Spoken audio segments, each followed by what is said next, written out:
Hello guys. I had actually recorded this on here, but as I started editing, I wasn't happy with um,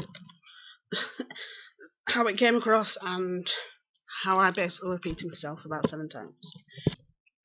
So I was going to cover the whole Sam versus Lainey stuff that's going on, but I'm still trying to find certain bits of evidence where one person said one thing and another person said another, which unfortunately means I'm going to have to wade through some uneasy on shit, so that's going to be fun. But while I was doing my research on that last night, I found out about this other situation that happened. I'm doing this on the webcam because, like I say, I had recorded it, but I wasn't happy with it. So that's why you get it on the webcam, because it'll be quicker for me to edit and upload than record it and the whole downloading and oh. Anyway, about 9 months ago, Ritchie, aka Reposes, uploaded a video telling that a fan had come to his home, and he was basically saying in the video, "Don't come to my house." Which the reason why she came to his house is because he pretty much put his address out there. He didn't put his verbatim address out there. He put on one of his videos where he was talking about property lines the Google image of where he lived, and it can be quite easily deduced from there. And this young lady decided to go to his house. So he said, "If you can find out where I live, you can come to my house, I'll give you a glass of milk." So some people are not very socially aware and don't always understand social cues. Where he was being sarcastic, he was being flippant. He was basically saying, "Don't come to my house," but he was saying it in a way that can be misconstrued by some people, which is what happened. She went to his house. He had a 20-minute conversation with her. She told him her life story, and the fact that she'd followed him for so long, and she adored him, and all that. And then she left. She felt a bit hurt because A, she didn't get a glass of milk, which is by the by, and B, she didn't really get the interaction she thought she would. And the interaction what a lot of people would think they would from a YouTuber, because YouTubers are so attainable and there are so many of us, and people that see us think, "Oh, you're this and this," but not always like that. I probably would be, but I'm only a baby YouTuber, so I don't count. And she said that she needed his help because one of the tickets she needed to print out, but he didn't have a printer. So she was a bit hurt, and afterwards she tried to reach out to him on multiple formats. She did several videos trying to reach out to him. He completely ignored her. And then a couple of months ago, it came out that she had committed suicide. More specifically, that she had died after she had received months of people being nasty towards her because she'd gone to his house. Although he hadn't named her, and we're talking about Narleeverse here if you're not aware, although he hadn't named her, he said that somebody had come to the house, and then it was quite easy to ascertain from there who it was. And she was hurt by all this, and you can understand that. And the fact that she was repeatedly then digitally harassed. And a lot of people say, cyberbullying isn't a thing.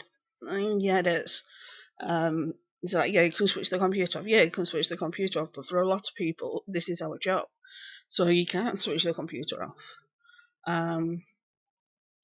People deal with it in different ways. Some people retaliate, some people don't. I used to retaliate, I don't anymore.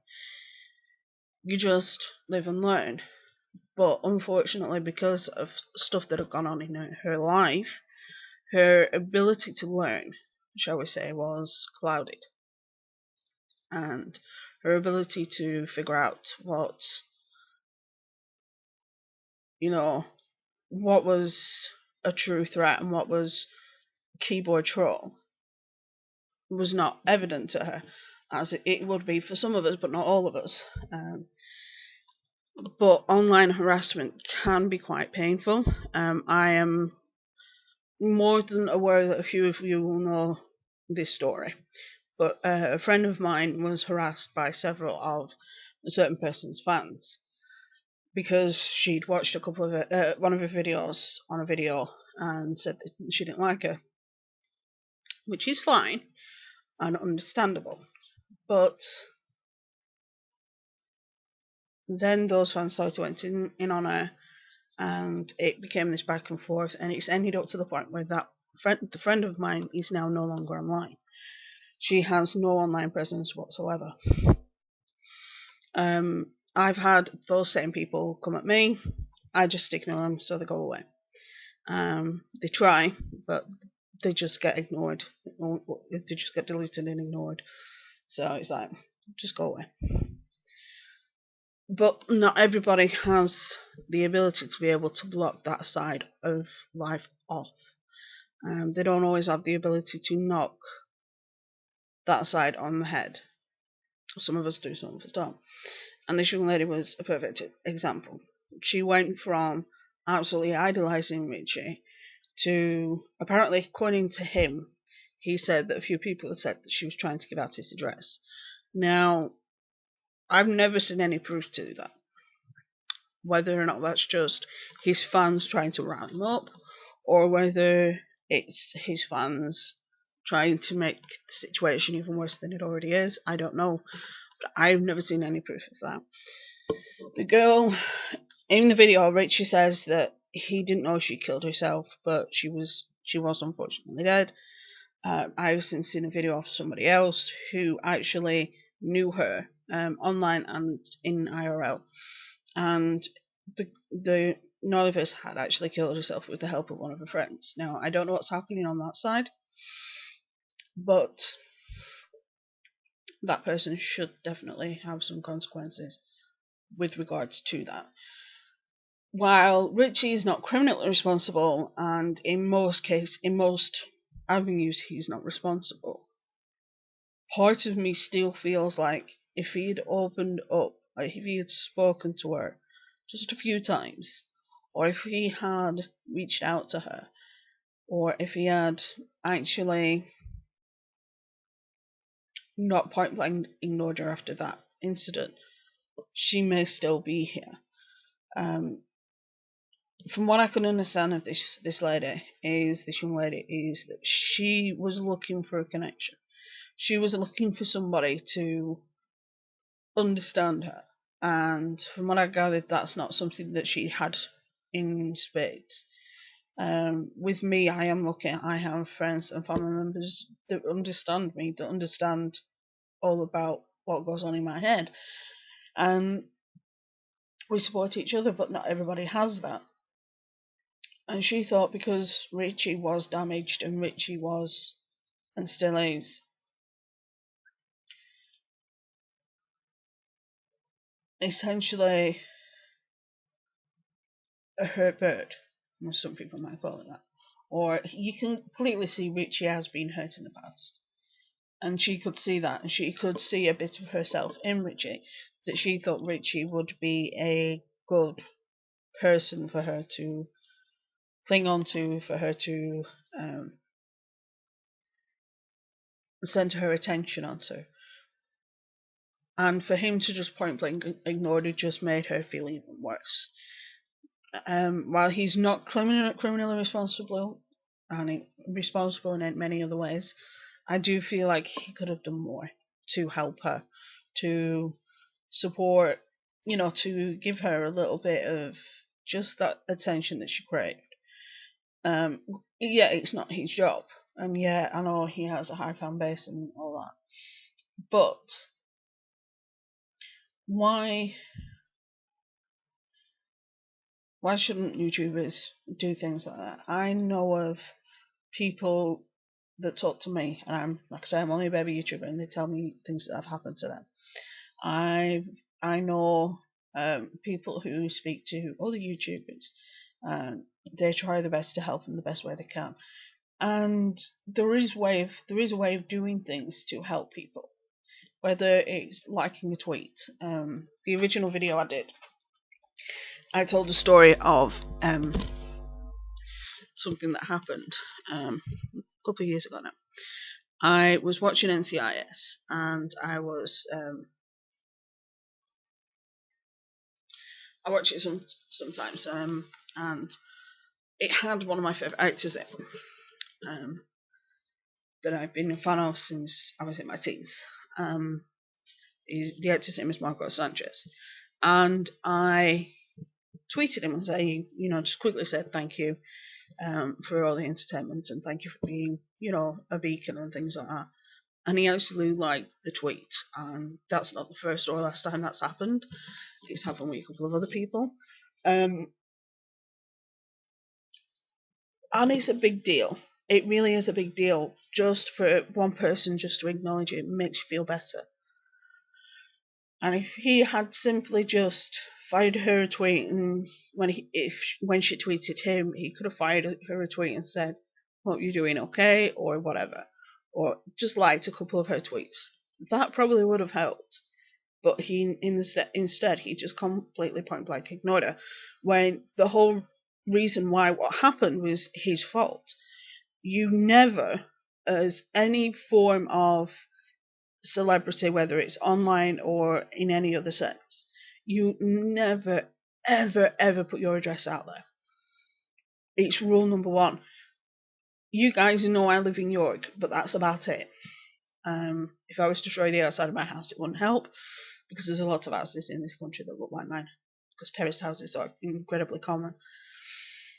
But there are a lot of people that do stupidly do things like this, where they are essentially